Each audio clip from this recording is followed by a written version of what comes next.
Rano no mu didi na tem and wa fa adwuma no world cup kene Japan adwuma ye o maami adwuma o papa adwuma ye bebu abam e ma wontumi enye adwuma den kura emmoa company no e ma company ni edumpon na bi nso aso weiso bado broni so de obaye adwuma aginidin ama company na tumpon na eno ho nso ya hwe ho a promote na manakatua ayekese say nyoma wei na me fi say wo mame akwanya no na me be president 100 days ni nyina no me hihya me cabinet nyina no na me conscientize Ghana fo ye de enwum bebre wo ho a ehye enkunan ma Ghana ni esi no ho so se we Ghana ni na nyame abode ade amaye no ye hweso ye beboai we have to put them together.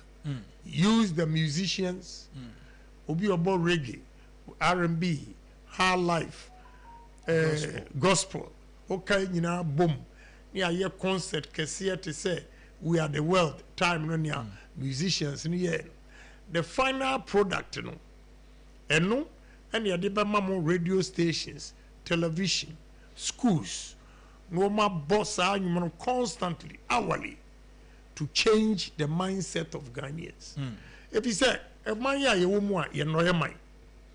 Who say Ghana ni ekura American passport, where you so happy and proud. Ukura British passport, where so happy and proud. Da Costa ekura Canadian passport, the chest is out. I'm a Canadian. But a Tegana had no ye nejuma. What you say? Enti, I was say Timmy. As she share your money ye, Emma Ghana Fonso, are proud of themselves. Said the Ghanaians. And you know, and yet, if he said, President Kufuor Bresuye, Pabanana Waha, okay, President Kufuor Bresu, send your share or mine, a fair bank here was a great bank. Yeah. No mutimi for Basura, ever catch your work as a Mumaji loan. Yeah. Based on your salary. Yeah. Now I am fancy too. No, yeah. Yeah. That was a drastic improvement and change.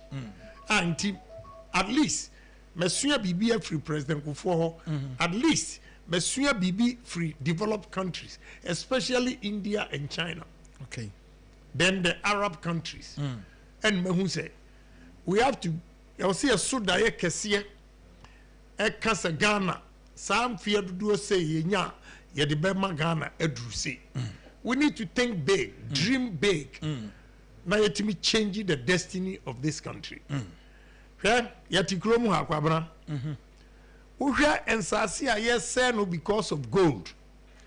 Any enyoma enuaba ye betimi adua ehun won faso kra che gold a ye bu anu agusu aye hu. Yeah, ye starch factory wo atebubu amanten. Starch ni ye say ye de ba ye be export to akọ China. But pharmaceutical companies are a starch, you know, a dia enro. Our Ghana, yes, yes. Guinness, breweries are a pe banchino, malt, no, a dia beer, Guinness, and a malt, a pneumonia. You have no idea. Banchi, you call Thailand, Ministry of Agric. The year Nyama Baku 32. Biscuits, cassava biscuit, tapioca, cassava flour, cassava bread. What you say? Ethanol. Just say a new mom de cassava besides the starch. You know. I mean, children, maybe. We decide no, and ne, and only did a cum in funo. So we decide in Tino. America for Canadians, I won't say poison, a poisonous. A co assassin moi, ye bayira ye dini yina. Enti Ghana bayire say, would you go to America, New York, Port, no, they are blocko, ye man farmer. Bayire no beti me gu contain a moana assay. Obi o wa nitiye na oma hunu wa triumph. But almost scanning one who say Ghana yampe na ya blocko. Because two bisumi video a man bayira no assay. Ama yasa charge you $5,000. Eko tu bayire ne egu. ba banchi nsuo no so chim say ya na uhwie gu emfuo sukura na ahye no enye poisonous. This is experiment we have done. Okay. We can use cassava no nsuo no so ya agbelema kura no na uchim say ya nsuo no ebeba no de experiment tu nsuo no banchi nsuo no egu emfuo so na hwe ebe hye ni nyina eno so enye poisonous. Okay. So we have to improve on that. If you bet me a process no we decide. We decide. Our bra chemical chemical poisonous. Emma ye bayire no ye betimi adua no kese dia kɔ America. Na me ka kire we hwɛ enyadoa udi nyadoa kɔ an ye seize. Na ba kom yam hyi me yie sa shops na bayire no asai na emma no di abobo. Na America fo adua nyadoa and America yedua nyadoa enom toma African markets. Also they taking the business from us. And no me hu ya me yam shim say ish. Or say yetimi ye yenu ye. If he say nyadoa pono and American market, America for the dua nyadoa enom toma African market. It's a problem. Say ya hwe ni ye ni anye yenu ye a a bedroom revenue yanso your population so anti your market ni so a bedroom baby no Ghana hankwa na betimi aton wade ba per se Ghana cedi nso timo a e say ye nneoma de kwa mano ne koton no e do so chain ya ye kra eba na che say ye nya dollars more enti say ye ntimi anye wei na nneoma ye kra ba e do so chain ye produce a export a there be a cedi no. Okay. So these are practical things that we have to do. Besides all the 32 products now, almost generate electricity. Yes. BBR starch won't be over to the generate electricity. I read you call Kulapu and a Lokna in India. Every sugar plantation, every sugar plant, I almost see. So mu ye sugar ni we are. The next product omunya film alcohol. Omu alcohol ni we are. Omunya chipboard ti say ade isa. Ti say we mo. Yeah. After the chipboard no. So that's na kachire nyina no. Omu the generative power. India. Hwe abe hu bi bie ni wa ye to twene. Sa uko benso no ne yi a kwai no ma sa frito wo me de enwo na ye anwa ye de enwo na ye semna udim se benso ayi o mu ye nyina o mu ankasa de mefe no generate electricity 2.5 kilowatts a day enti they are not on national grid and we have light off we have we see Sanya we na kase betumi atua free India na China yes. Said yes. So your grow so industries. Enwo ye anwa. Now the be ye semina adwonwo no adwonwo. Omo de ye creams.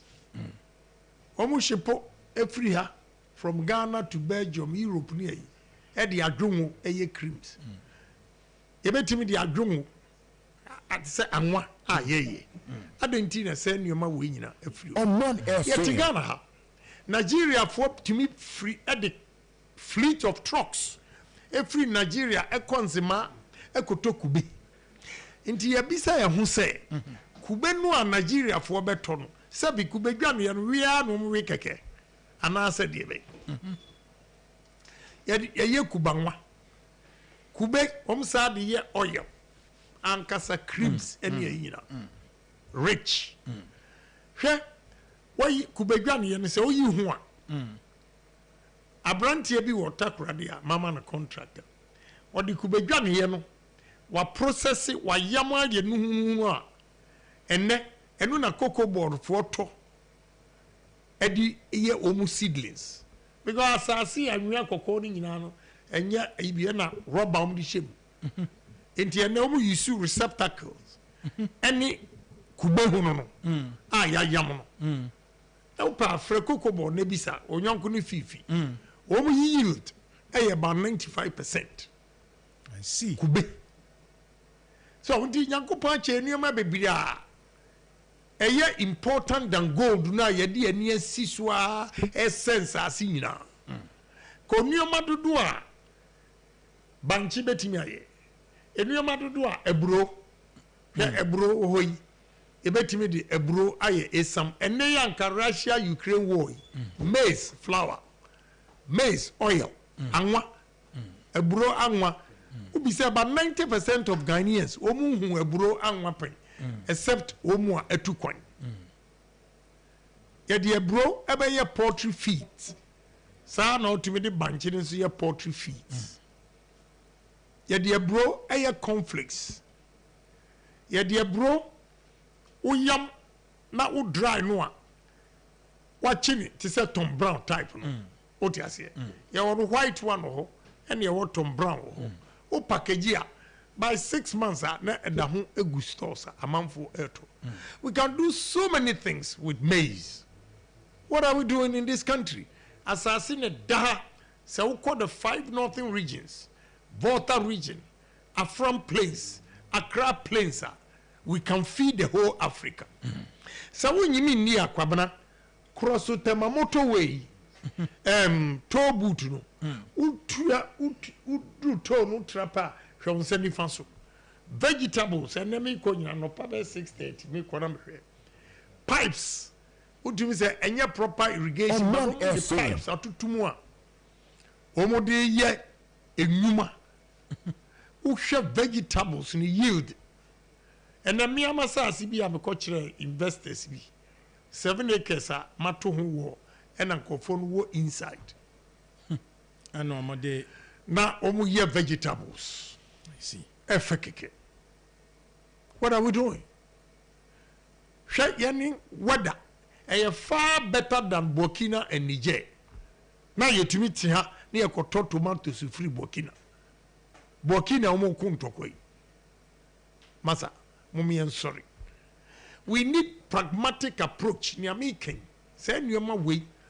Ebetimi ama obi obeka inflation, obeka interest rate. Say I'm building our fundamentals here. Ama base, anya stronger. Obrofu abeka wo economic theories bi abebia will not be applicable. Bekwa kopim. Yeah, bekwa kopim.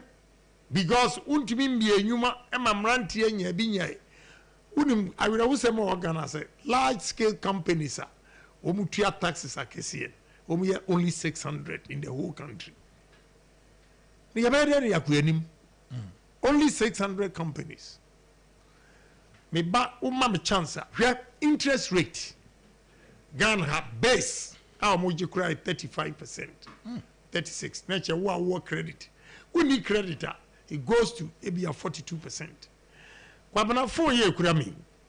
Azumi say India ni a setting up company wa or loan from Indian bank 5%.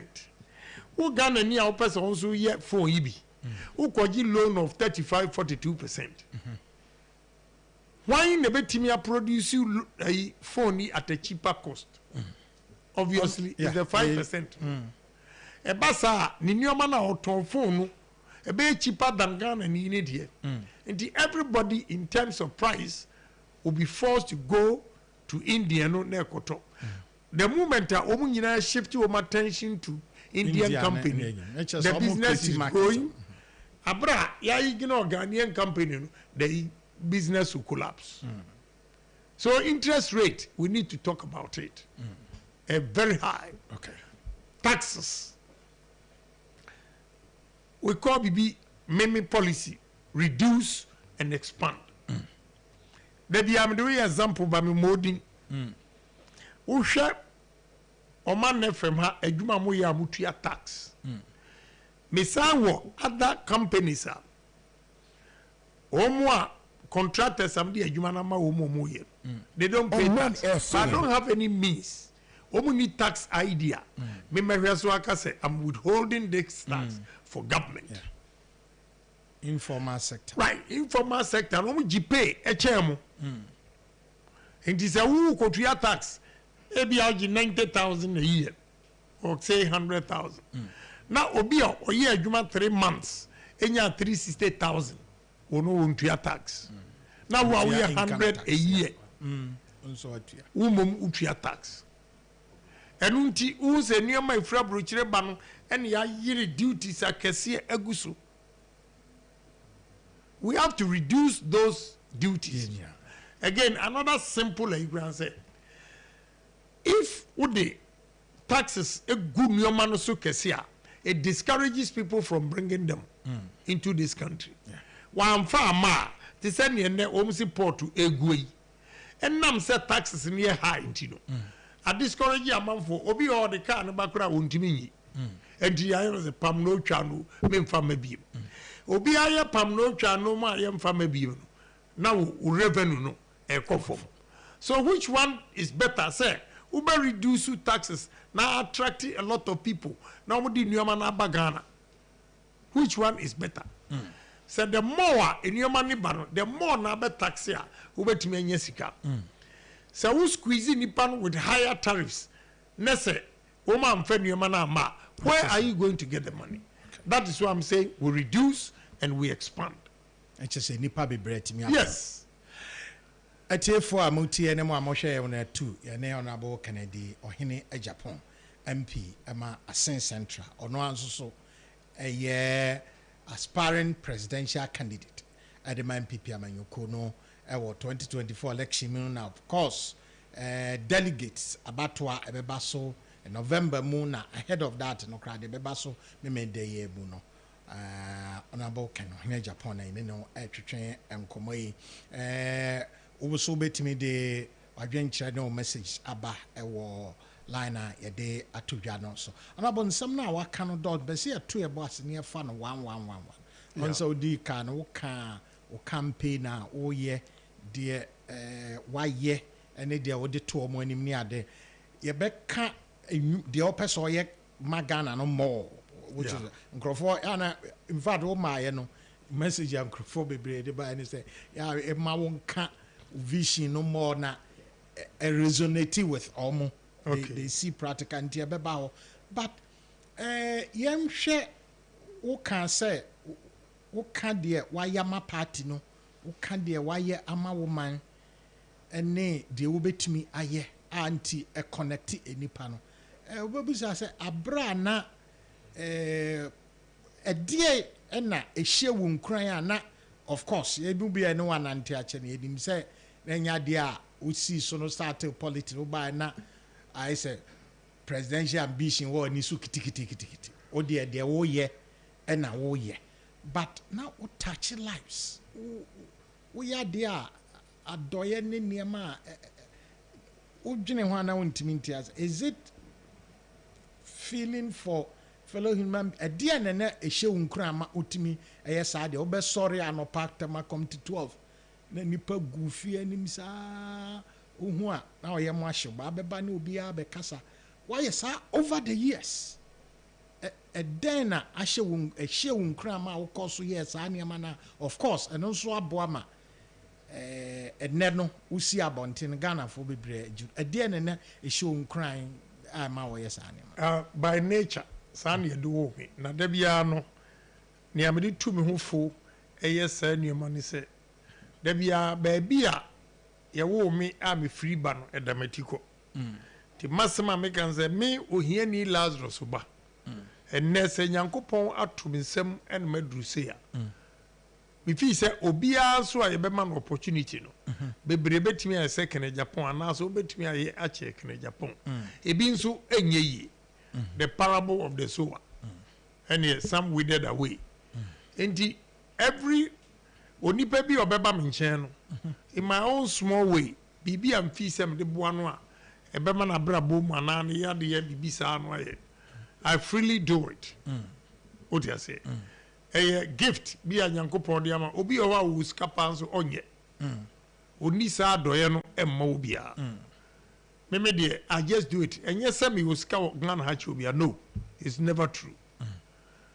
But Ebia Adoyenti, Obibe Fee say, oh, can a Japan do with school? Ebia na me last crown so, and a me yamano. So, T me fi say say na Nyankopon e de ball me say me bo nipa but mama share secret be with you me nipa on Mon FM tema ho ya wo kan say nipa ba me so saa edu ba bi na me yiska na ma wo mu ana me kasa kasa ti one day opa bi say madam ye da ho saa na me so dae ma so akwachiri na akokora bi bearded old man bi o twime fata na bim na on edi anim no wasom sa no twime o twime sa duru ba bi na ogina na ten na o face me no ma me won se wo ye ne ne diska na ma se fehwe ahiafo ehia obi na aba ne nkyɛn a na wo tietia no wo tietia nipa na ye be giska na firi nsam you know me feel say a normal day be and coming funny serious but that day ya make kasa kyerɛ me if he said emra me so dae no saa no na me yiri ani ate o se me home ti me dawa no pim me ken ana me bo pitru no say wo home you are not breathing nam so ye de hu o se wo hwɛ me ani ayi me home me nim ne ka no a ono so na niti ya wo hu se me home e wa nam se o mam pen ni paper enam bo date enam churo warning no a nipa no e de ma me no na eyewitness account wonim se me saye nipa ya de nipa bam so sa nam ho yiram wonim se enam se Stella was part of dream na me hu ye nti if you on the pushy me ema me hu se me home and I'm sorry me sorry am de paper no ma me so ma pen ni paper na me nchiro warning na de ama me wonim se me o dem no what se me kasa otumi betempu mam no aye me sign na ono an kasa se me niska no diska na mam se me fama nipa no nko if he said she was part of the dream if said anything and who say me da ho a me home my stiff na me dura chiri na papa ne ma me warning ti ho na mani ti ye no ne ma me gidi ye ne se ono eda me nche a wotumi hu se me home a wo bo me ken na me bo pitru sorry ye wa na me gi pen na me chiro nti edamati ko se ya ma me sika se me mfa me hwe hiafo nti da bia me kakra wa bia me wo bia na me ni wo mu che ebiem America for inspire me if you say America obi nya sika senia otumi boa poor people e wa America you have no idea me papa yare ene yare ko New Jersey St. Barnabas Hospital ti doctor no cross examination obi se no questions no ne yi no BPA na mbe gina ho o mo board so placards ebobo ho na me ready into the history of St. Barnabas Hospital me ready and say a husband and wife and we see hospital no at the chair of course and no my expanding it here so say your money nyina motivate me say onipa o man yes selfish family etimi asiwei amane me African me papa yare menya opportunity edina ba I can do say and until many abrese Messi Cardio Center no edi ache and until na me call Confanochi Hospital oncology department o machine na say I pay the money I just want to help because baby I kosu and you free they are doing it adentina ubaha untimi I'm challenging myself say in my own small way ne Nyankopon dia mama ne betimi aye a change and impact life no of others no dey I will do it and no so ka na emawo sa passion na say any say baby a won so betimi agina ebe ma opportunity ama de minor resources abo anipa bebre now they are fixing problems no o pese o ye na yeah if you say so hwe America mamu Europe UK Malaysia China, Singapore, and all those things. India, especially Dubai. If you read the history of UAE, you'll be motivated. Okay. You'll be inspired. Okay. With him, UAE, why Abu Dhabi king no and a president of UAE? And he said they had forced independence, by forced independence. They were not ready for independence. And a British for the man. Tina Omania Hahai, they didn't know what to do. So Abu Dhabi king no, brought them together and says, let's take our destiny into our own hands. So the second person of support to know the king now or Dubai. Okay. And until no and so a vice president. So and the so. So Emirates, they came together. United Arab Emirates came together as one a year. They decided to take their destiny into their own hands. Yeah. Now the challenge they've given to themselves, Dubai, about 30 years ago, now Dubai anti-sanity. Look at 30 years, one man's dream. Yeah. That has changed that small, Emma, the whole world, everybody is going there. So, nameti omu eponoswa, nami fa plans, nami bisa questions. We need like-minded people, Ghana, come together, and we can do it. Okay. So I want to conscientize Ghanaians, change the mindset, give them hope. That sky is the limit. Let's take our destiny into our own hands. It is time that Ghanaians, we move ourselves and free ourselves from the white people said that we are going to beg. With these arable lands in the country, I didn't think that there be a copper ubrunicho. I don't think that before. Because South Africa still, they are finding excuses. Said 29 years of Mandela, every president of black said, they still blame the white man. Oko America, they still blame the white man. Meanwhile, anybody who does not blame the white man but rather challenge the white man succeeds. What do you say? So it's about time, Ghanaians, we need a leader to give us hope and say, listen, enough is enough. A drain on our human resource that we've trained, leaving this country because of no jobs, unemployment. Yeah. Let's create job opportunities.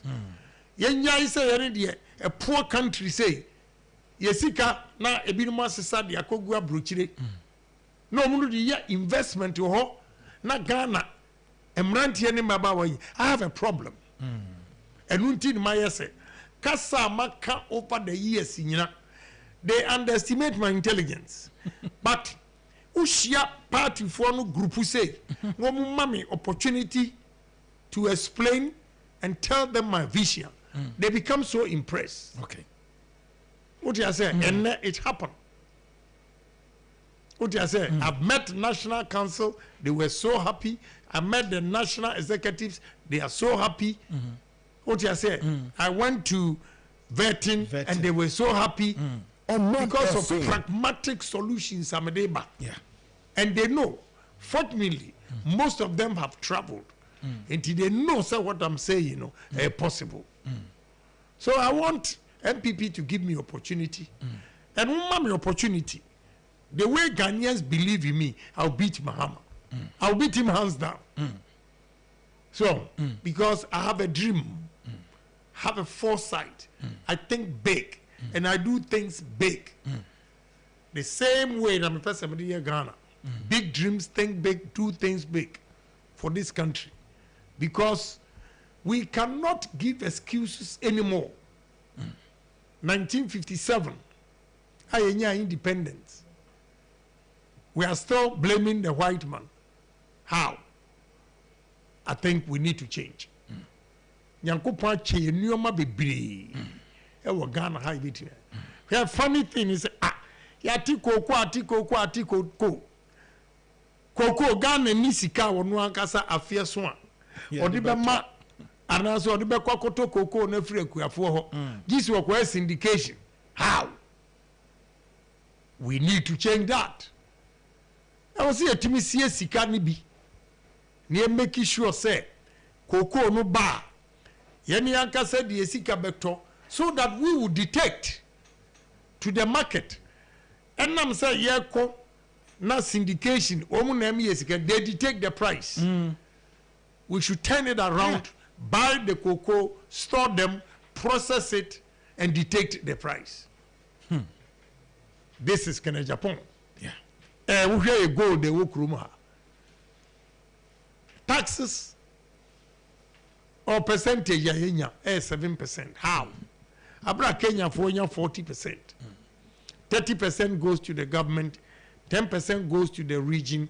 Out of the 10, they divide it into 2. 5% goes to the constituency now. Year 2 gold, you know, and our mineral. What are we doing? And the end of my 7%. They say corporate tax. Corporate tax, we me any profit and plow it back into the business by telling you, say, maintenance. What can you do? Yeah, so I'll come and declare a small portion of the profit, and you tax me on the profit. Instead of telling them, say, listen, Ube 2 gold waha, this is the percentage we want. And yes, I'm a gold in Casa Asinum. You be 2 oil. Mumisa Ghana for oil, how much we get. Do you feel, who feel, say Ghana, you 2 oil waha? Why? Because agreement was so pathetic. What do you say? Ghana gas, E&I, gas blow. One of the most expensive gas on earth, Ghana E&I. So Ghana price, ebe from kakrakra mana is $6. This how the tallow oil for the 50 cents, ebe frame. And now tallow for somebody called $2. Yenim baby a Ghana gas. What kind of agreement is this? Do you really care about the country? Do you love your nation? Why do you sign such an agreement? Emma Ghana for your money and nan council munina eba bresa. Why? I have a problem. When na wuka yes Kenya Japan we too no Kenya Japan kasado. Ya kasado. We shouldn't allow a group of people with positions to sell the country and make money for themselves alone. Now, yes, I may be so say, and I'm going to say, oh, wana. Sika bebrebe ya, fa. Now, mine and who chilling. Wouldn't say that she be a unsubewu. Na sika bia one fa a quampaso enya somewhere in Fifrian. Baby, who are woman to me. Yeah, they can't. Indeed, I'm my essay. I was say a Ghana is we have to develop this country ourselves. So, so many things. Let me take you to tourism. Tourism, non so now a whole request about papa. Let me take you to tourism. We tourism and afi yakobri kaba. Na nampia penny a chow baby uti. One area, one region, you want a lot of tourist sites. A Volta region. Okay. Politics inti me crowd in Koho. Na me nim nyoma bebre. Ya pollute me about Volta. But when I took the chance to go there, and I'm say, "Eish, Volta region." In nyoma ye betimi aye wo Volta region. And so I say, "Ensio, daho." You have no idea, Kwabra. Yeah, you have Boti Falls, Mount Afejeto. Now we share Bevlola te ekrom hosa gwa near ya. Mountainous say where almost or try bibia sa na the crossway. Now canopy politics inti. Onu NDC feel na adenegu. What kind of country is this? Because Bevlolate is NDC. Now one year, dear Papa of Water region.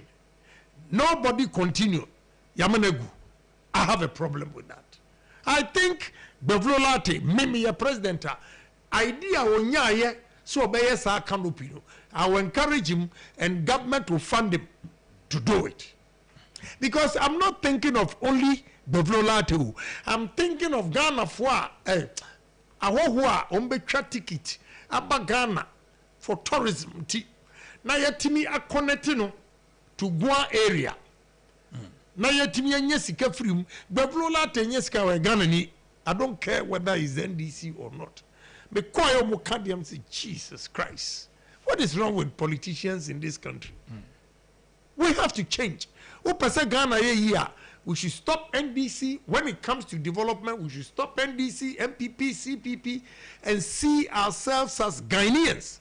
Any Ghanaian, irrespective of your political affiliation, if you demonstrate, say, you are capable of doing this, we should help. Think the larger, benefit to Ghana. And Kolado do obetimi afam. Assuming Bevlolate adwuma no ekoso. Canopy amanfo oko. Wo de granted so of NDC for. Omunya Ghana for. Omunya Ghana for. So what is our problem? I am adienegu. A lot of tourist sites, Monkey Sanctuary, ewo ho. Even Shy Hills. Monkeys in Rwanda, Omunifio, the trees and monkeys and air tourism and a neatness of the city. And Rwanda and Crawford. What you said, there's nothing. Would you share near dear? We can market it. Yeah? The oldest Bible in Africa a white man used to spread Christianity is in Elimina Catholic Church. And many Ghanaians are not even aware. I say Sabrin the Bible not 2 kg say. A showcase na yama a man for kofro Elimina Catholic Church people so sa na man for kofre. Because I go UK, London, museum here corner traffic queue tin bibisa ya.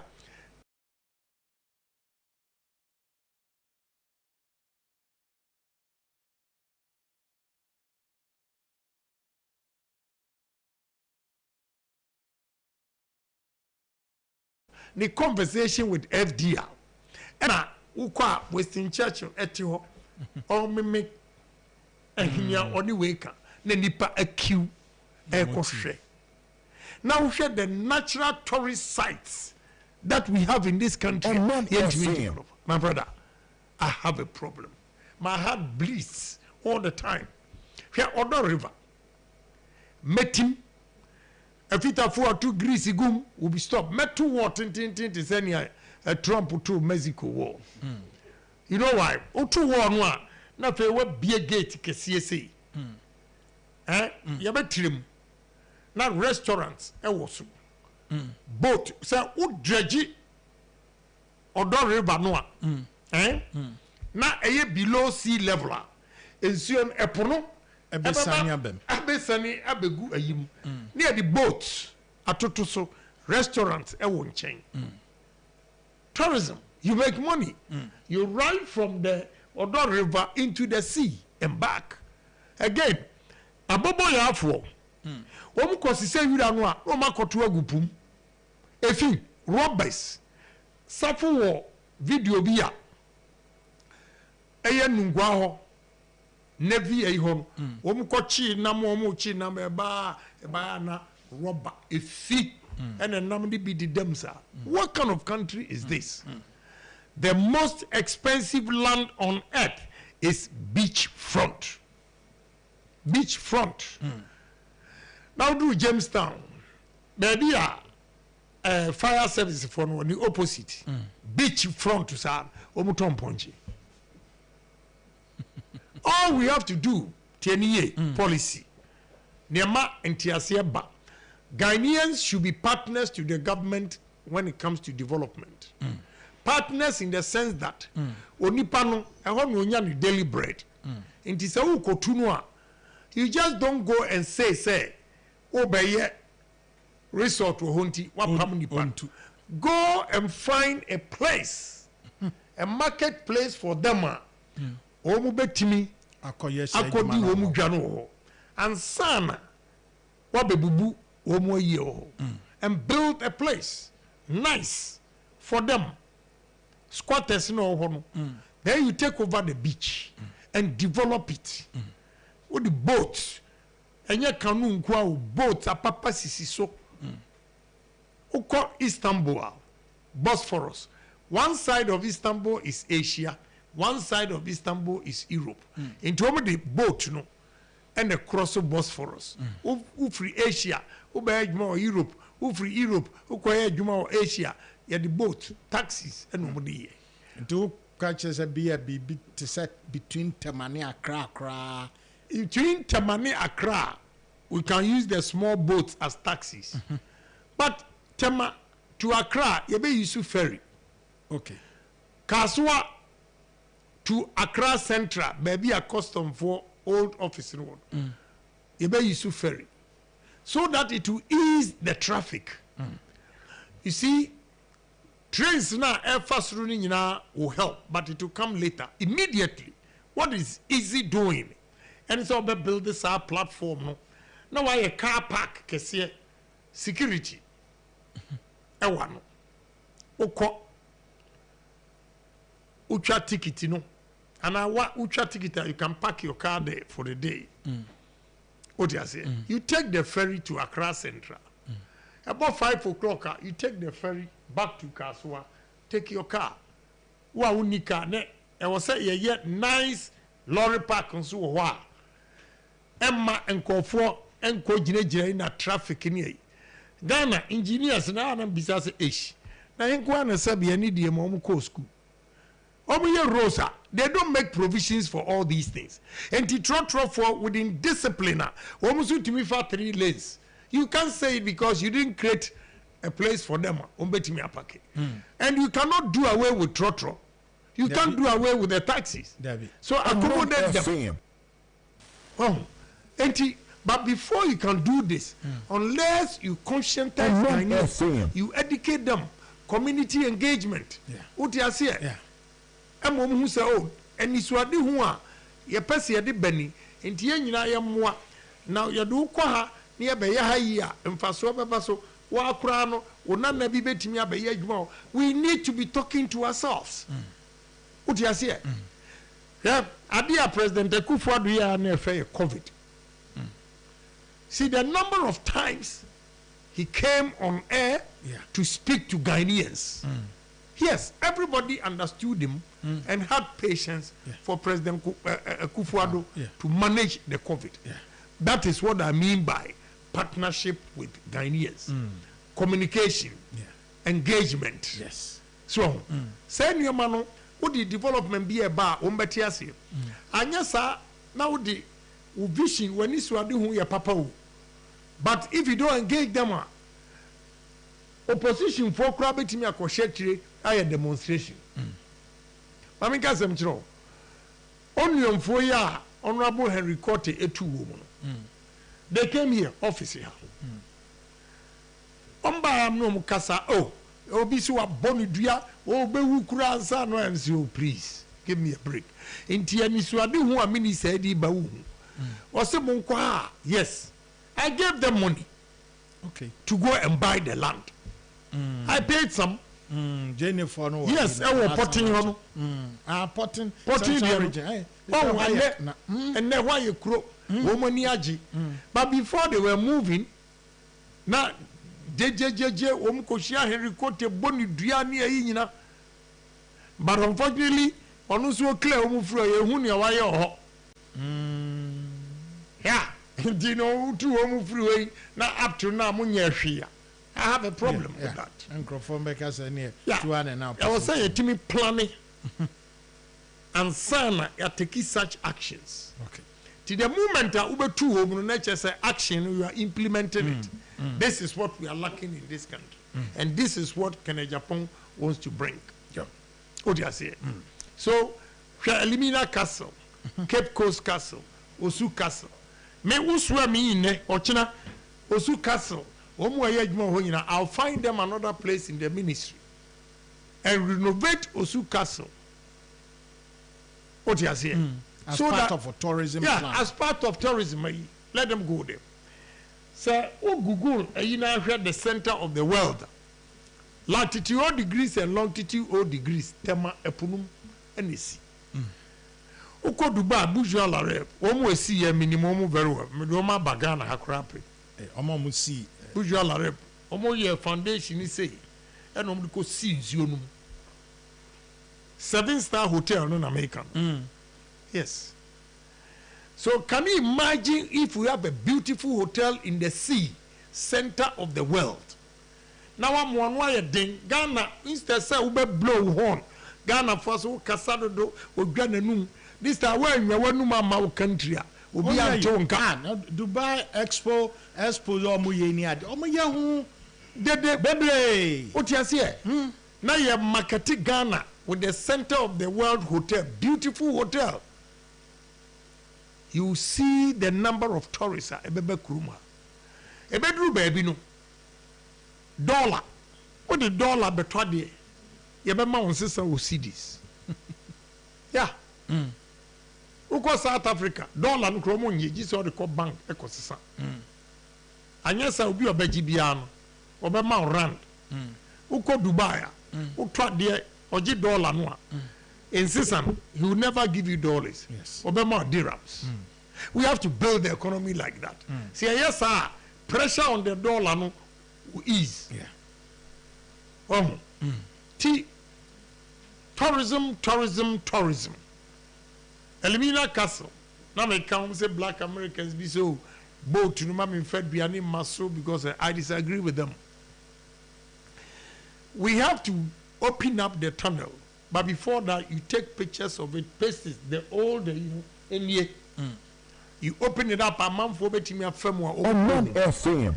Till after enactment, you know, me call them governor, no, why we have a lot of upcasts. And he said, Governor no cheer be before no yebe do mo be export akọ. Otimi hwem oba ne ho ofe no ogina soro no appoint si emfa oba we mra. Ekofa na no ne nada. Onyima no magya no no aka. Ades no ne ado mu kọ. Enti sa enactment nyina wo ye wie no mkofa tunnel ne mu a point of no return. Wo mu ru tunnel ne mu kọ ya boat no fa wo mu. So we get boats. Ya tuto boats as sansusa. Ni nyina achiro point of no return. Na ebia wachiro nana ayi ogwama hene na ni din gu nchen. Oti ase kwebu awusi ni din gu nchen. Ebia wotumfo ni din gu nchen. Gama nche ni din gu nchen. But we've written boldly point of no return. Yeah.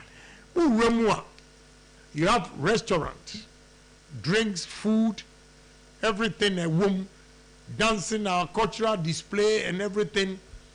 Na boat na to from Osu all the way to Winneba. Ebeba back no, usika no. Enijia, a manu sani palogo ni ayi no, you be spending money. By the time you come, the company has made money. Yeah. And I'm saying a point of no return. You not go through the same entrance. You go to another entrance. Ubedu on sprawling bar. Okay. What you say? Nice live band the boy near you. You engage them. Now what one the Nigenuso. You get Cape Coast Castle say. Between Cape Coast Castle and Jubilee Park, you can put a nice hotel there. Meanwhile, with all due respect to them, toilet a good eponam. How? So ni nyina ne orientation ne. What you say? So we built a nice hotel, affordable. I use the word affordable because Ghana hotels they boarding. It doesn't augur well with tourism if you want to promote tourism in this country. A lot of taxes on hotel. We have to do away with a lot of them. So to make hotels affordable, to attract Obia, why ye Juma a year, no decide this will holidays, no, choose Ghana. Yeah, I believe in tourism because Emra President Akufo-Addo can the year of return. October to November, January, tourism $1.4 billion, 3 months. So if we are promoting all these sites, you know, na manfo be kowa. Do you know the number of money we're going to make? Mauritius, when we see a you just 175 kilometers. Abra 560 kilometers. Go to Mauritius and see what they've done with the sea. What they've done with tourism. Tourism gives them 25% of their total revenue in Mauritius. What are we doing? We have 560 kilometers seashore. Now, give me opportunity and you see what I'll do in tourism. Yanshe, Senyame Boa, Ghana for some people for more opportunity. Na Ghana for some more opportunity. Ebeshe baby adebe kwa kudu. Utie Oman FM, Bowling Point, Ocean Net 2 TV, live. Ash FM, any affiliate stations in ya. Yene Honorable Ken Ohene, a Japan. Opeso ye flag bearer ma MPP. Ena chichen komo ye twa husima kakra bi na yaba crew no nyina bodwuma papa yam komra focus sebi you are me feel say agenti Ghana ha on mine no bebre ye nyina be complain say enkoye ni say from time na broni wo ha colonial time no na abanye adwuma ye broni dia. What I say? Like civil service and as a public service. Now, I say we Bruni. So people were not dedicated. Say or ye na one who I say information ministry na brofu na Bruni na ye minister no. Na brofu tisi ano. Na ye a form edwuma no. So the people nipa no ye patriotic. Nipa no hu say o mine ye ne dia also to me ye bibi bo o mine no. It's a idea betumi change Ghana for adwen number 1 is obi a beti ase say o minor yetimu no eye mene wo dia na ye nyina ya ye bibia ye de boa yan kasa ye ho itina first no itina first no edu na pa ye ko school a ye san lie meaning say more time is na yes there is special ne ya I promise on my honor we are near to assembly and yeah, minimum some that so yeah. I want to say we are not to go bless our homeland Ghana. Exactly. What you say? It's you know what it means is that every morning biano, o say Nyankopon shira Ghana, and make our nation great and strong. Obroni akwara bie ni ho a o man no so o ya de a ebe ha o man na ono ankasa ni tirim no edin so obeye. What you say? It's you know what Honorable Ken can say. Yenam enyom so, yenam awensem so, yenam sa kwan we so. I was say on my money nyina sorry biem. There should be your two nyumbi. Arise Ghana youth for your country. The nation demands your devotion. Sa de nyina no ye sua nyina from omo man na ye you. Ain't no man be who we sell on flag a serious problem. Like we general share American flag. No so make me to play na bomb here. Oh yeah, we for American flag no be general La Paz as we a serious problem. So symbols no and no ye or mind spirit. Ghana mrakra ya true we say we for Ghana flag. Na we desecrative flag now. There is a punishment for it. Like national symbols near there. Sani omani nyina ewo ne spiritual ewo ne psychological way first wa e de boa oman puntu nti ono abuka so ono obey president a you best start with patriotism. We are patriotic we are buying sika. So we will be on Net 2 TV oti enka wo Ash FM na asanso eti o NAP radio ewo asimfu so any affiliate stations are war Ghana ha and we are safe and you may as in Kunya Bowling Point a debrewi and ne Honorable Ken Ohene a Japan MP for Saint Central no and so a Gina MP Pumu now wa pray Franca to for Debreno be an action como ya Gina Jane. And we are best about vision no so near my baby about more dear or more on best or Matifa agric sector at home or be soon himself Muslims away. Part of the business community in Ghana. Akwa so monsusu bebre nsusu ehu say woyɛ ɔmo amu bi so ɔmo so pɛ sɛ ɔmo te ne ade but MPP election na ɛba so Saturday yi udu ani di akyire a sɛ na ɛkɔ sɛ na ohu no yo medase medical bo election committee no abaso we are member national executives so far it means omo pese ekroye eba party no ntino they are being fair. Okay, what do you say? There are some regional chairmen omo bo nkofo hu ehunahuna wo mu say candidate bi timi kɔ ka kyerɛm say wokɔ na akoto aba enam measures no a election committee di agu akwan mu na omu say a preventive omu tin efe de osi wokotwa wokoto aba na fa kyerɛ enne yakɔ take decision obia wode aba no ebe kyerɛ bia no police ebe kyerɛ sɛ wo de kyerɛ na ehu nipa a woto ma no a enipa no be lose 1 vote because say 55 for enam sɛ wo de akyerɛ na de atuma ye hu eyi no you be reduce ade no by 1 automatically 55 they will count 54 on be assume say 54 na wo wo a wo de ballot paper no kyerɛ ye no ewu say how do you call it just nullified right what you say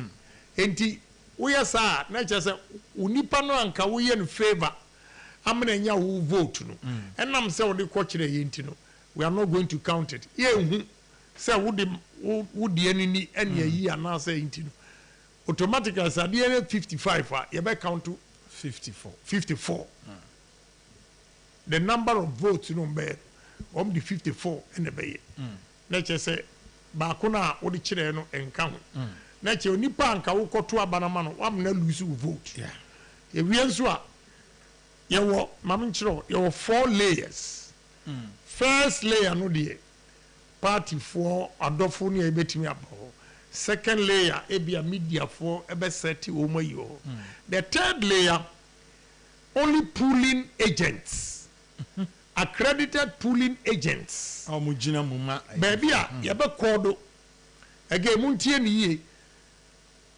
all the schools are ye koto aba no ho no ye nkoto no auditorium ye to no abonten okay enya inside enti muntie ni obia ECB a ode ade no bekọ inside bia enye allowed this ensuo to gidigidi se ensuo nto a obia ni wo ECB ni right se ode ade no bekọ hye inside e wo se e wo abonten okay na obia hum enti ye kodo area no say no a all the 10 aspirants no polling station polling agents ejina ho police ejina ho EC ejina ho o ma checklist o hwe udin o de photo ID ni man no cross check na wo hu udin a na wa allow na o allow no o mo de police ni no okura scanner o de be fa hu nyina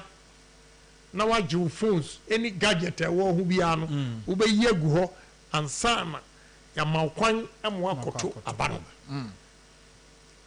we are regional minister we are minister we are regional chairman we are regional executives constituency executives members of parliament mo nyina mo are delegates mo are delegate ukoto aba na wa free ho enti ehunahuna bia anim se obi beka se when a regional minister, he is in charge. No regional minister is in charge. No regional chairman is in charge. It is the EC and the police. EC be compromise no. Ombe yinedi. Complaints ni ba say EC na say ya. Ombe yinedi. And I don't think these few people you want to lose your job. Because of obibe intimidate you. Ye sa intimidation na free ho. Chairman for be regional chairman for be ayom who say they are going to control all the polling agents of the aspirants. No, they've told them. Okay. And they'll be watching the police. One scanning one.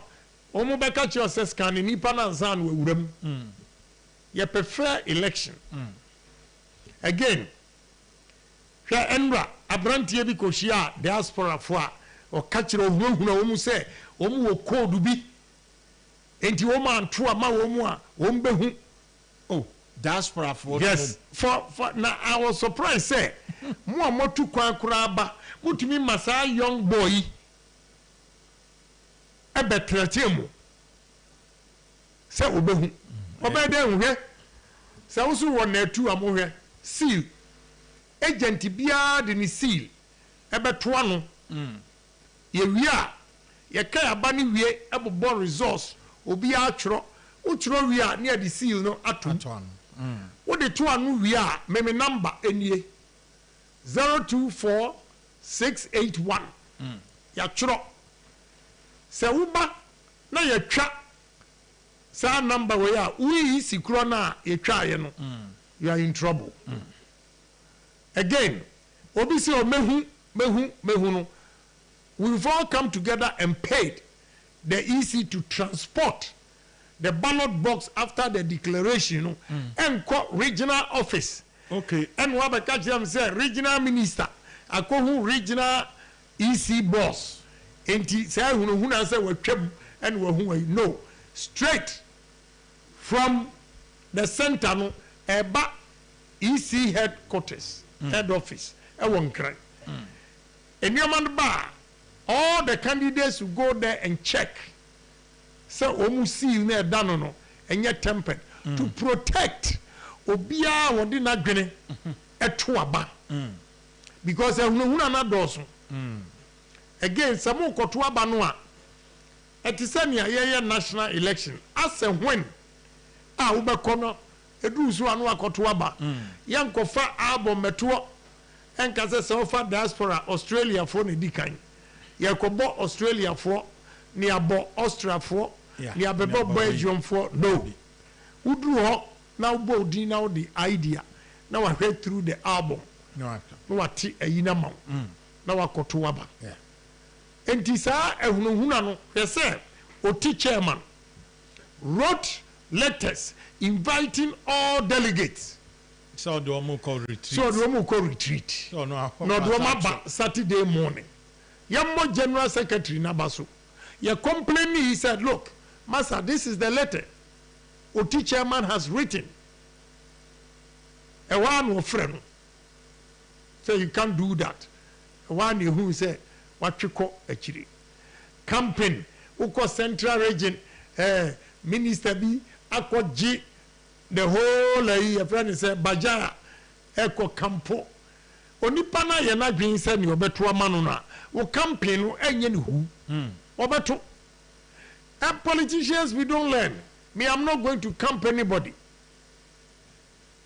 ompewa upa man 100,000 obaba beto atia and the mesro omu say hunahuna say internal politics ya ye any the way nipa bi ehunahuna nipa nti yakọ general election mo betimi ehunahuna DC for ne Ghana for sa mo betimi amontimi yes I election wo kroma yeah election so nti mi hwe wo mu ne akaka binsam wo mu ye because nipa bi hye wo mu kutupa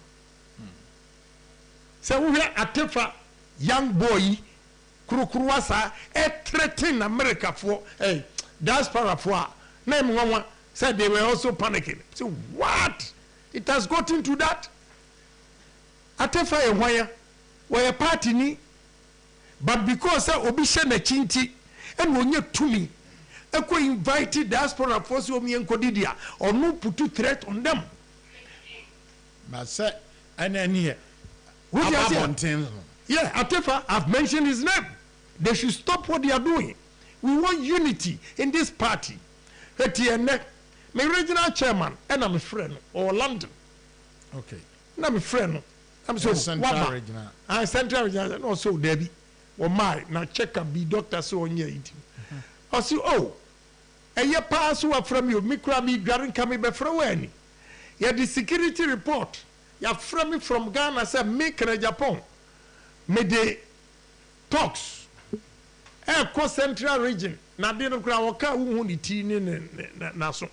Say obo baby wo baby e ton cars yi nachi oh make din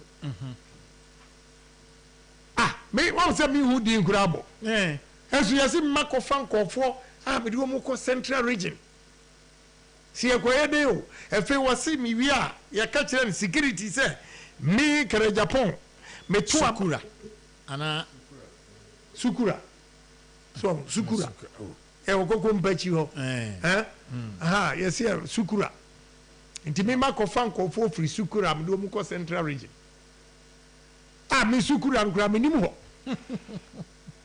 ẹsùn yẹ tumi afẹ papa no a wọn ti apọ wọ London wọn gbari anopa a complaini akyẹ sẹ kẹnẹ Japan kọfa talks from Sukura na mi di wọn ma kọ central region eti eni o asẹm no nti mi nti aseɛ still na mi tuma bɛ wia Chairman Abute Dankwa Smith ɔno nso bɛto na ba wɔ Accra na wɔto wia ɔbɛkɔ Cape Coast na mi nso ma kɔ Kumasi.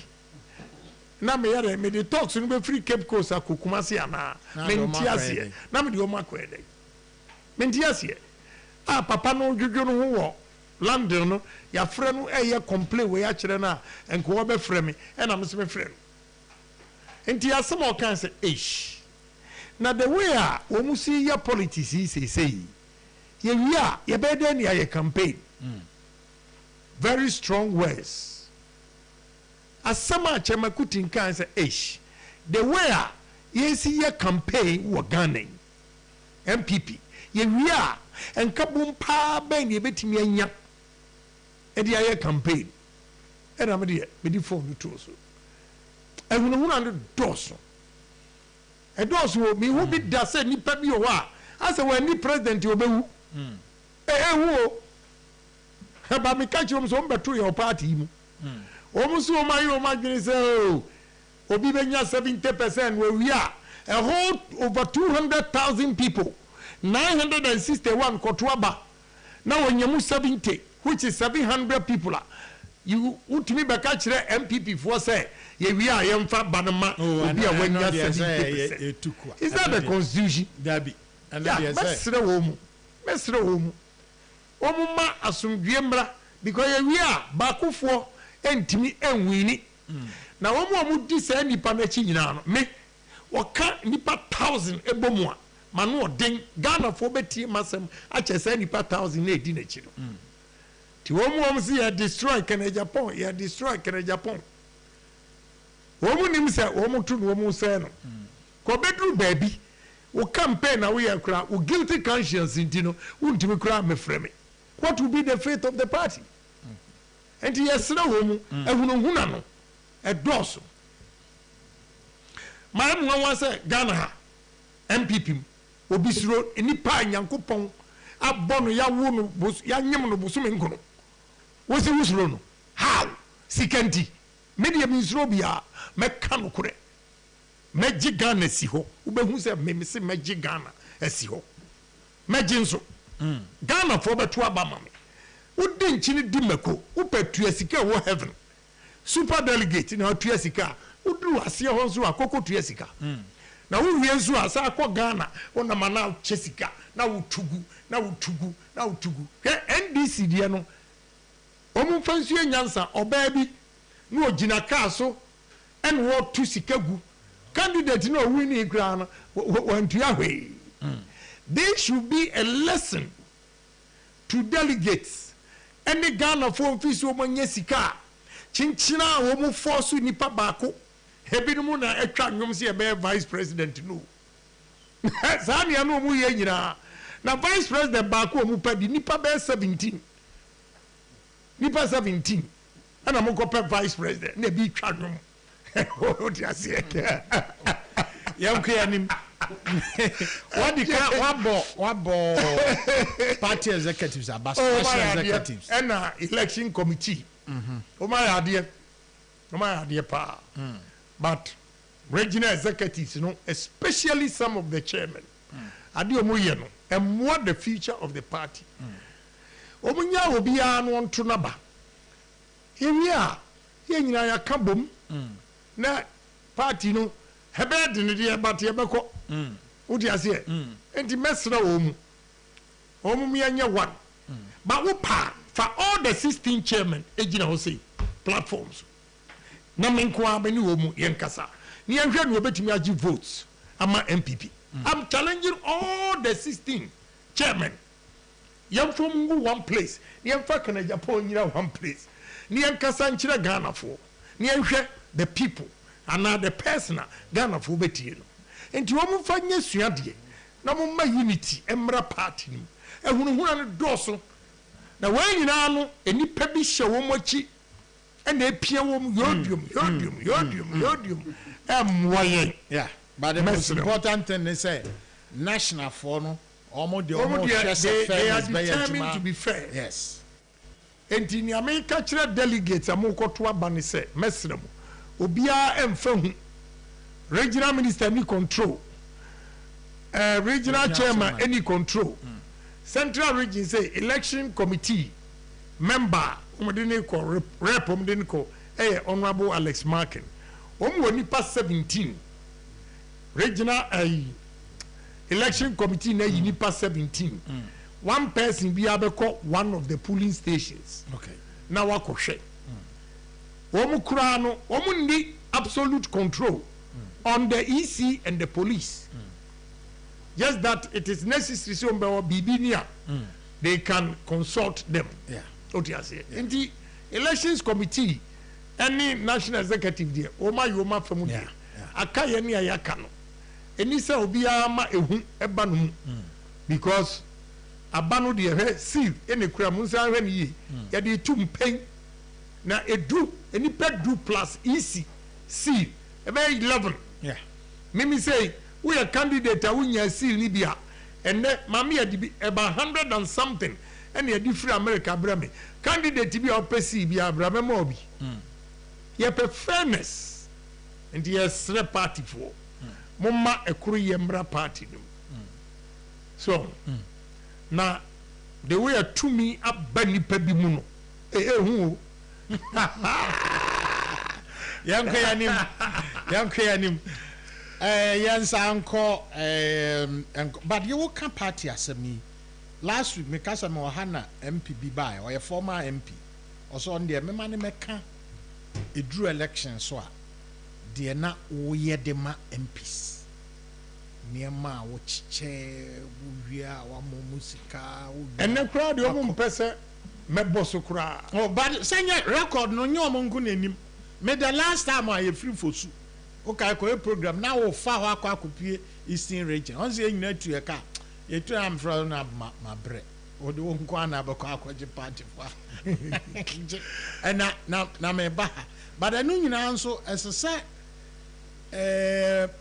party ni bi te na hye ni crime because say bia obi na won hu a obi oye polling station de ohun say wo free constituency we ja ho na onso so ko ne constituency akobo anti no so ana pese hu say e den na over the years ama akoso ayesa you see say me pe party ni ye me pe say ye winning but mama nka sem kiro they don't see the importance of Kenya Japan na metiasem bi na minim se sa no madwene eye wo mu se sa no madwene yo man kam may lose a lot of seats because you know why asem o mu kan ni say oh Kenya Japan o kasadodo onu nko anu aye contribution yi this time or power ye manu me contribute but I went to National Executive Committee meeting and be a course so then I decided to help now it's too late. I campaigned for 17 candidates, 16 apart from Akotia. Amen winning. I won all those places. Yes. Now out of this 16, no. Can you imagine say 137 seats, 16 elusu Abraham Koye campaign and how many seats? That is what I mean. Say some no and can concentrate on my constituency. Na go mu lusu. If he said, sir, I dream bonia, farm, and who say, Mamma, ye. What do I say? But me, I have family day here day. Out of the 17 constituencies, maybe apart from Akotia, I won. Baby, I'm an SCBA. Baby, I'm not dependent winning with a small margin. otumi winning with 17,000 votes from 4,000 to 17,000. Your campaign can acquire now the resources. I give resources like Farouk, me man 20 corn mill machines. 20 corn mill machines. Nika. Yes. Yendi. Yes. Mio, for the first time that we won, I gave Mio or Hinana Woon and say, me man brand new pickup. Me jina name and a bar Mio candidate, you know, a rally I say. Obia me man 200 that day. And I promise you, say school year a swap pay. Some tuma candidate here, I have done it. Mio. Yes, I have done it. Me free tolong 1 a.m. About 11, na me ko tolong, na still 11 p.m. na omoteho air train in Japan.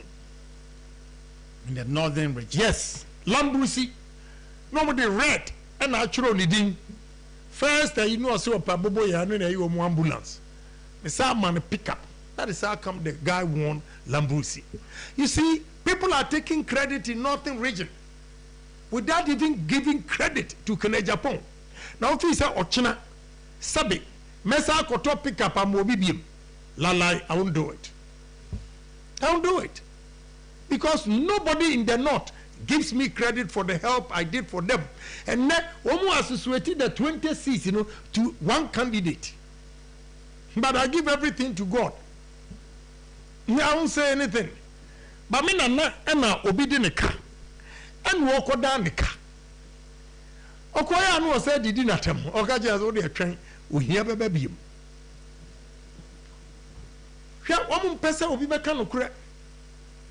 Stephen Amua eko ball ma basu wo adom na me wo Dubai adom for frame say eish say no mo see di Stephen Amua tem for speaking the truth. What can Japan do? Politics is about numbers. So obi wo soro a ono ni vote ya baako de o wase no nso a me baby a wo ko ye nyina ma na wo yi ska ma mo nyina no aye bi o mo kai e bi adabi wa flag bearer, which is possible, which is highly possible. At least Penny be crank. Oh yes, Onomo Council. We show videos in here. Police station executives, you know, we are grateful. Ntiebe diama, woman disikap ebe ye bottom police station and win. I'll be the next president.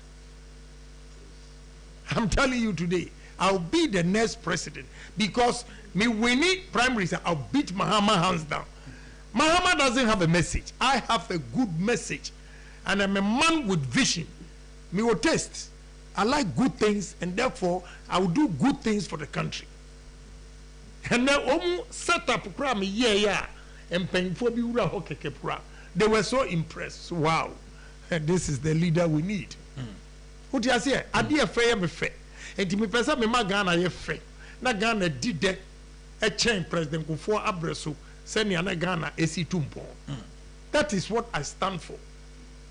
And he may straight delegate say, Omunya kukudro. Na baby a ye drui. Yan twa bama obia. Mami bi ba me nche enra. Or a regional woman organizer or sending one to Abamami. But Obankra ha. Wafa taxes baku 8. Or shut that a resi conversation with them say the MPP politics in here. Or see all the 8 taxi drivers catch them say. Someone fucking Japan ma you bet 20 Anunti. She is listening to what the taxi drivers, which are Ghanaians, saying. Anunti wabetu Abamam Saturday. I see. Yes. Or see one why you're sampling. Wafa taxes baku 8. And then paying for me to catch them say, hey, now the idea be now they are garages for. Everybody is saying say one fucking Japan ma omun tuabano. Because emra omu shisha say ya ma use cars emma Ghana. MPP frontier obi bisa me ewo em said diaspora platform be no more interview me. From say dear part of my year MPP dear ba enya ma criticize metimi amomo ye free. nukurani mebo honorable chairman sanso abaso Minister of Trade Edimra ba say assembling plants from the Baha for cars no and unti they will ban importation of used cars and parts.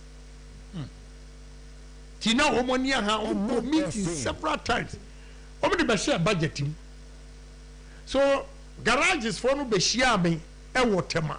And omo de wasem too many. Now one question I ask now omo so omo ma used cars in man. Uko America for me for ni GMC ni House Point uko yenton cars adada parts ho. Na auction cars na ekoto de be campaign no. Na nye used cars. And then now they also who be assembly plant to her. Not government who accept say they should ban importation of used cars and parts. So I defended it and went to honorable chairman and leader. Say wa na ye anyway yan suspending no from the budget. Now the bar MPP you lose we. That time and sika no air cost because no say $14,000. To no year conversion who say the salary scale and what Ghana had who turn car $14,000 brand new. Emma Obia, it will take him over 20 years and son what we are. And the ma garages for Enyam Frama and Hume. So they owe me gratitude. And they are showing that gratitude. Say, this is the leader who can fight for Ghanaians. Yes, I fought for them. With the help of honorable chairmen, I'm in Petro deal. And I'm here. Yeah. Media, baby, I'm not the Biara. Who are perpenity, who approach you leader. Yes. And I'm convincing, and he agreed.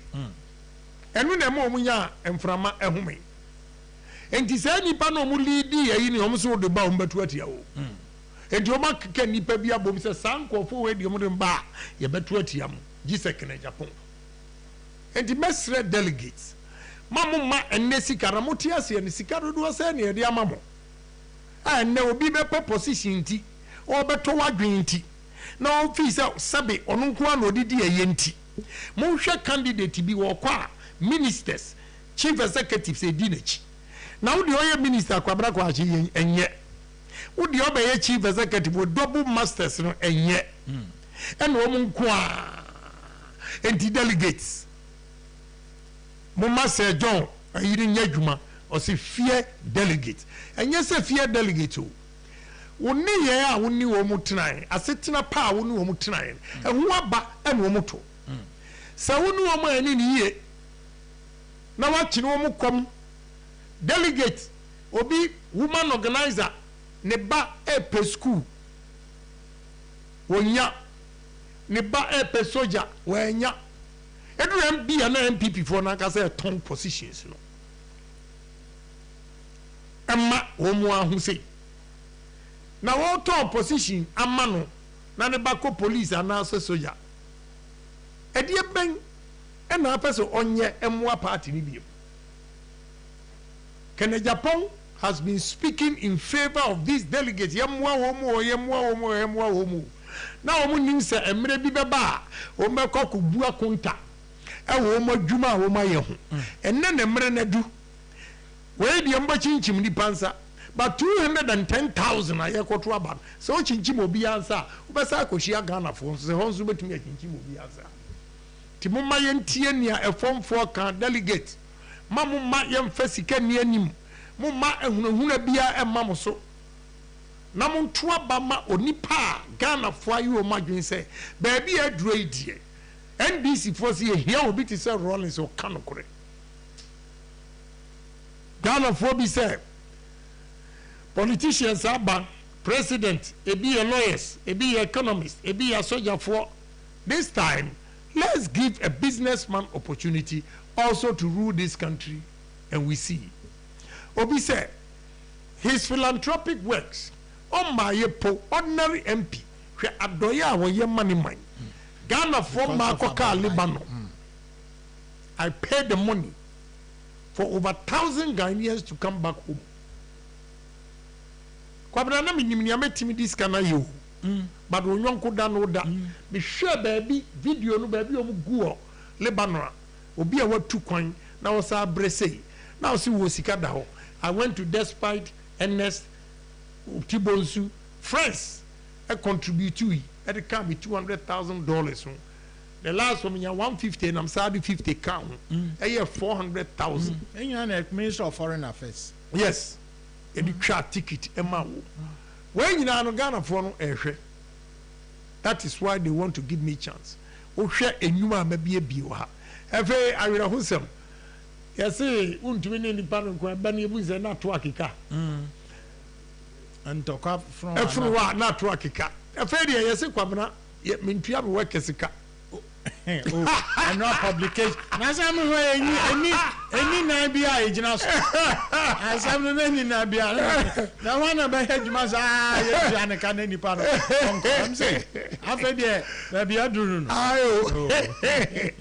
Oh, Tibaru, you know, there is a brush door. Yes. The delegates in Amnemo Casa. May wait there, Uchu Mutai, 5 from the count. Okay. Name November for one of new Mukase. Okay. November delegates Musha Muma Mupe police in immigration soldier Moanyahu and Fantomaba Musha and Moana here Umami Yari now be antimia Mua Sha Ejuma will bury school or pen one yabi any a suma was some party Amabati ya Bapawa and no waba and a wokotui. Udachi, umadachi, one kasa unkokura boma na wa bom abba, and the yakotu. And the mestre delegates, Mamma, MPBA, on no office and who are tono, or bano a gachero, chinchina, wobudia huna. Then one was a ish, and then in any night will be there, and a about two, mehu, and may say, Obia who, Obien who behu abba. Still in the crowd, Mamma Sam find you on me. In the MPs now, oh my dear, you threatening go for 7 1. Then one go. Young MPs, meaning baby, over near 2 minutes every year. Obiam for 2 minutes, Mamma. Oh, yeah, the amount. Yeah, you see, the 2 minutes, I want a political party, no, it was base, but baby, and base, no, bedroom. But them painful be a omu per ministerial appointment, ye pesi edi president, ye pesi edi vice president, and omu she omochi, and omu diatem. Who does here? Na me because I'm juro at the cabaret before some be contested.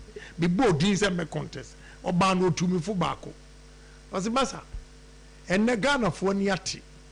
And you don't go and do any dirty campaign. Oh yes, sir, you will lose. Obia. All kanipa ho asɛm Ghana for ebufu no. So focus on your campaign. Eniama amaye na meka. Wonso aye bi akan.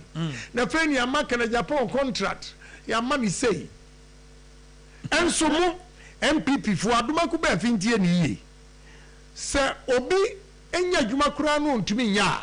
Memitimi boa no financially. E ma ni ye. So I'll chase the money for them to pay him so that I get my money back. Ni nyina no de omunka yesi kana Japan and you did Ghana contract nyina ma. Na beda no correct. What you say? No correct. Because there are so many business people so omonya contract omo party ni bia ni. But in that case honorable 2012 2016 time an MPP wo opposition. Now o topic at no more cano so cast no near the omunya bi no party no e opposition so that time na contract by MPP di ama ebi bebrenya bi so ye ministers o say ayro and just young kwanim let's talk about vision. Yeah, let's talk about vision for agriculture. Me vision for tourism no cry you tourism who call na me won no bebre Volta ne coastal area or no share butter eh me first time I me di eyini your friend Tama share butter no fruit no so sweet me can am say and enua bebrebe e wo 5 northern regions share not trees in here no there is not a single juice factory na sabe yaya akohwifo kura no winim America say even Dr. yi afifi enua yi na yentimi ma abrofo the only factory am hu ye Teshiba Monday ye oil what you say there are a lot of things we can do in agric soya beans womu dua wo sisala area ni nyina womu wia na India fo abeto na womu de ko India na womu ko processing ne de abrae na gu mass mart nom na Ghana fo mfisi womu ne abie no ye ko mass mart akoto eye bono cashew the most expensive nut tieniye enkatie group ni nyina ni ane board ni pa ye cashew there are 89 companies wo bono eto Ghana for cashew cheap na no many chairman ba ko ka so 89 acres enam eboa India for the month fofo o ma fa wo mu cheap ntino o se ebegu egu o store cashew o to ma me ne o chena India for amu ye muto cashew ni nyina if you don't process it in this country you are not going to take the cashew out of the country because it's a big business. Yes, yes, export and they sell it cheap. I'm ton ha cheap no more packaging. Yeah, ma the uko tema asasi bi ankameto ni opposite. Oma jiho cashew ena omu ye export. We are going to process it here. At least you need about 3-4 factories in Bono for cashew alone. Yes, employment and ready market value. Oh, as you see, 89 Indian companies. What is wrong with us as Ghanaians? Why? Kwabra, ideas. We have very rich ideas for this country when it comes to agro processing. In Myanmar, ibetimi aye ewo Ghana ha. Ama the youth of this country. Media ba mi ben yina youth ni tro. Many abre. And I'll prove to them. So me, I will create job opportunities for the youth of this country. Na me nye President Iponu as a common MP. Look at what I have done. What do you say? So I want Ghanaians to believe in me. So we will take our destiny into our own hands. Banchino amekachiro enioma ebetimi aye say me pe from Adaglu Sogakope area no central ton north ton Ketu north Kosa at least make me the 3 factories a siwo cassava plants yes yebetimi aye ethanol Emma ethanol no unya free cassava mu oil no your fuel prices are board in the kwabna unya ethanol no now the fraud fuel no more it reduce the price of fuel no by 10%. Would bet me the ebro and so ethanol ebro no the end my yen ready I need $50 million with 20,000 acres ubet me anya 200,000 liters a day for 6 months ethanol. See, yes, $50 million. Now you can't say what do you say? $50 million. Ghana phone baby $50 million. So omo kwan na o chere omo. Yes. O she omo nkran. Yes. Now we hear development bank. Now so the beboa Ghanaian businesses. Now we are instead of taking risks to give it to the businessmen or the entrepreneurs. Now they are commercial banks at 10%, unya 2% interest.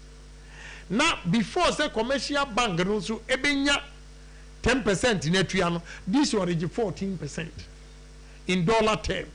Right there, India near or 5%, anywhere we 14%.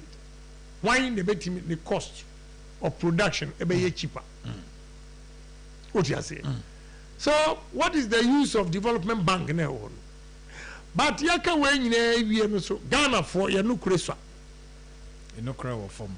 If he say any part of doa enya sika no bi ni wo mo ani no kurenti one district one factory brilliant ideas are president Akufo-Addo de buy bebre anya dwuma no eye no kura ye need ko abrantie bi ofosu no so ope $1 million abie na dwuma na oye gari e package ko Canada untie ni yo ena o msi iwusie wom enti o mo mane mfa so wan change processing no na enwusie e wo gari no ma o mo mane mfa ma Canada enti obepa besia na me se me kɔ ne ho makohwe yeduro na akokɔ bi firi one ne masoe me yire ba ne ho dadaba na wo hunu akokɔ kura ne masoe no osi we ase no ka chance eni are na sase kɛsie se wonye poultry enu ano o suggest kira branch ya branch ya no medin ko Exim Bank no pay $1 million we nyama no man 1 million cedis and I started with 500 beds na bitu no for say ontina efuo no because of kronunti ontina efuo no me nyonko bi e friend Joe Coalition wo poultry e wo potting kwa iso about 3 times bigger than me krom ni de no onu tumi nya about 270 crates and nam say oni krom hand boy no eti ne farm ho no and then from 500 2 years ago and then or 570 beds otumi nya 570 crates yeah crates yeah but 500 and something thousand beds you see yes boy no from 500 you can say 3 years but you need to go and see and there were piggery bibia bi wo yes for so a day where you 500 and over crates amanfo nya binto na da bia me fie se kosua mpa ho wa hwe ya me kura me bitie wo hene ba enisa bi kosua ni pi because no ko the kosua no ba ni yok minima de oye yok ru hemu tu wo bebo bia na hemu for so ya adubia 50 go and see what I'm talking about no say ye ma se yedi no kura ye ni ankasa ye ho ye di no kura na ya anye short lived na ye long term say ye adwuma no ha expanding na ye benya sikafo organ say the exam what no call you nya 1 million no dia yes it is yes this exam ewo ahoden no na ya bi obi fufuro 2 million right ya ma obi fufuro 1 million no di no kura fa no kura no ka ho no kura enka ho a okay ye man 10 million kura on fa nyehu obedi okay yeah obi ya man sika so on fa nya adwuma no capital no odi emu bi si dan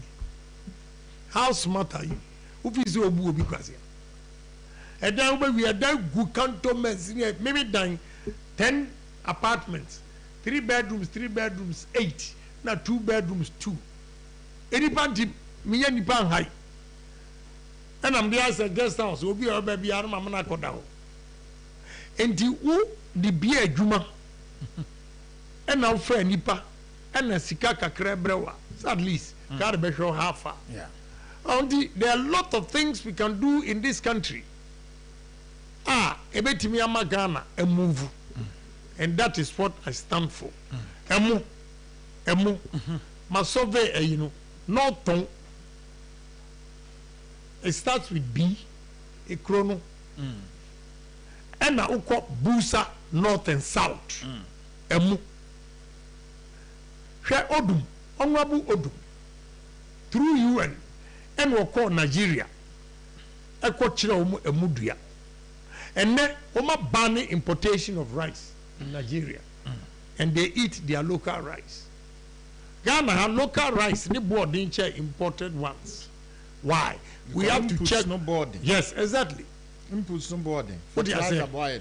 And na omu ntumi nya efuo no kese. Sa $700 to $800 million a year importation of rice.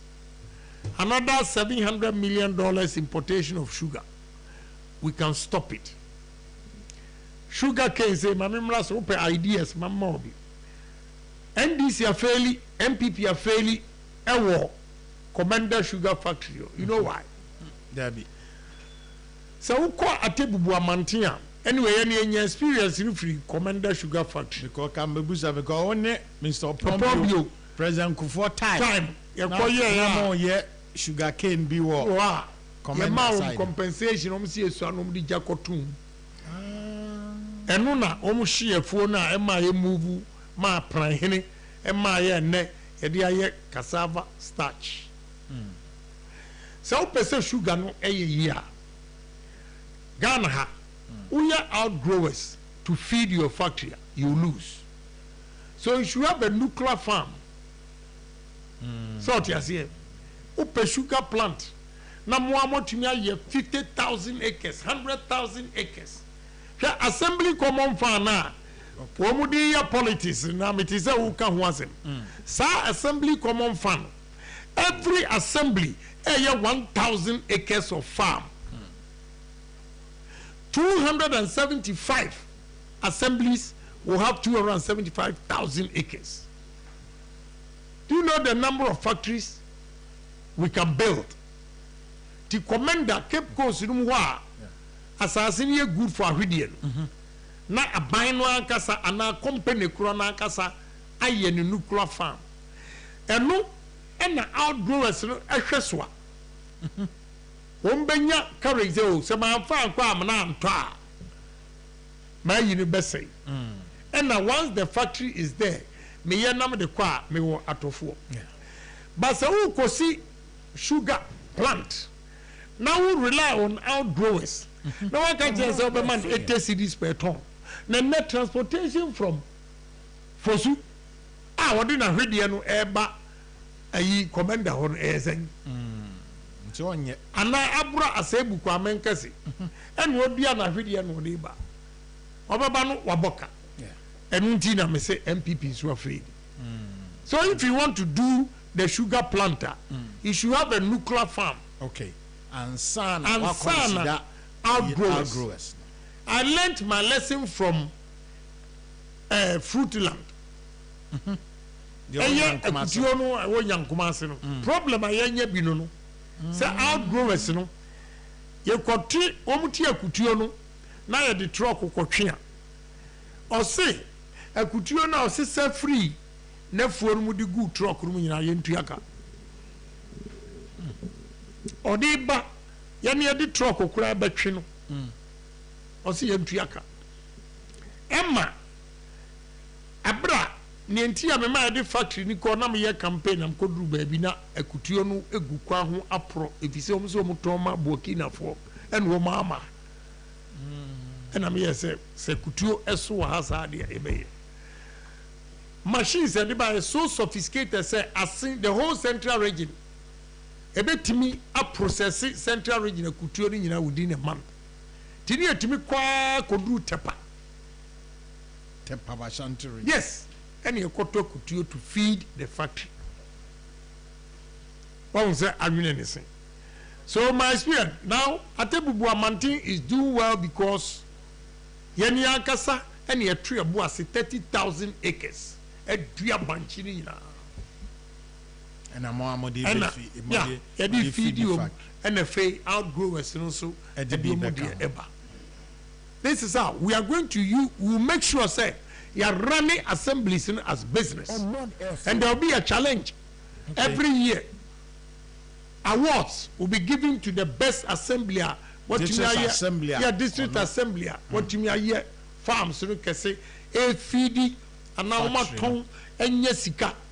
Instead of them, we are relying on common fund 6 months in a Maya, not DC, what you MC now, no. No. Okay. Another young core technology. And so because your baby are my Bruno's. Yeah. Technology. Right?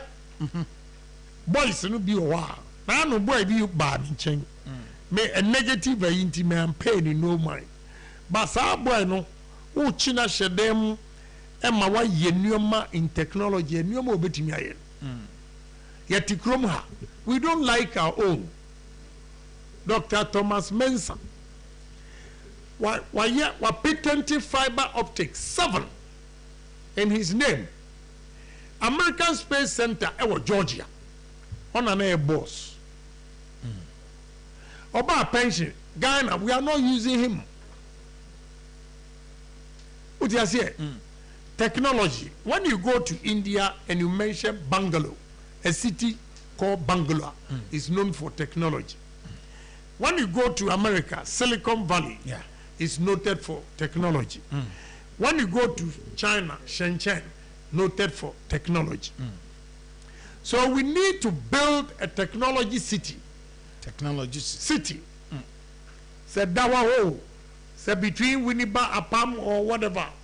Whole city, technology. Okay. Vice President has done well with digitization, but we have to move a step up.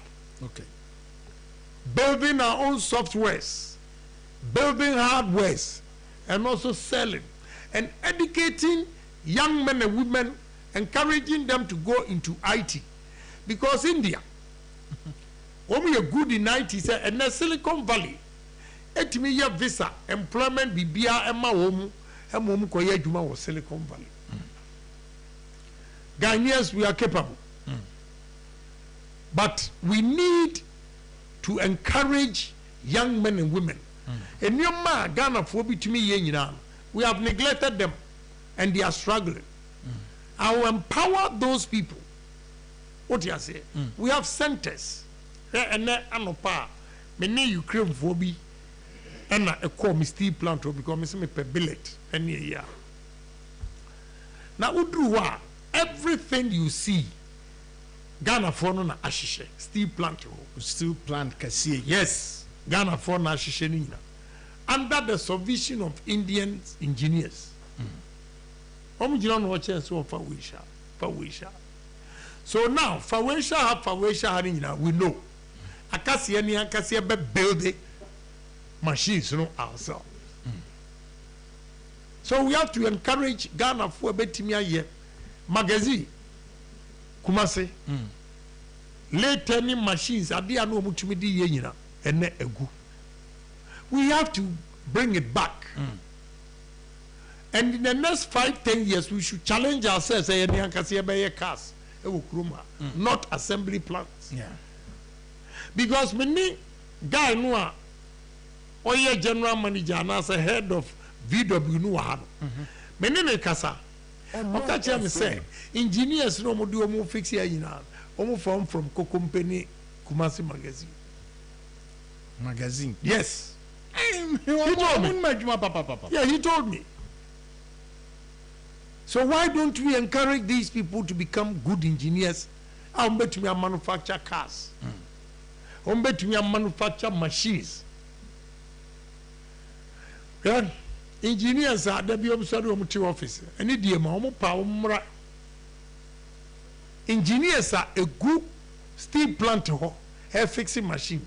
And them quite the new guy, Biaba. Mechanical engineering, water system, Sibia, or build a cooling system for the furnace. I've been Tina. I was a typical for engineers from India. No matter fixing machines. Why? We have to build it. If you give Ghanaians opportunity, they can do it. Yeah. So we are going to give them opportunity. Engineering. And so, because you can't do away with technology, say IT, and you can't do away with engineering, especially mechanical and electrical. What do you say? Mechanical and electrical. We're going to promote it. Mechanical engineers and electrical engineers. We need them. Yeah. That's a backbone. But say, your America crack, my person, be open 4 lines. Mati. Say a good mouth, yeah. Utie Bowling Point, Oman 107.1 FM, Ash FM, Ewo Kumasi.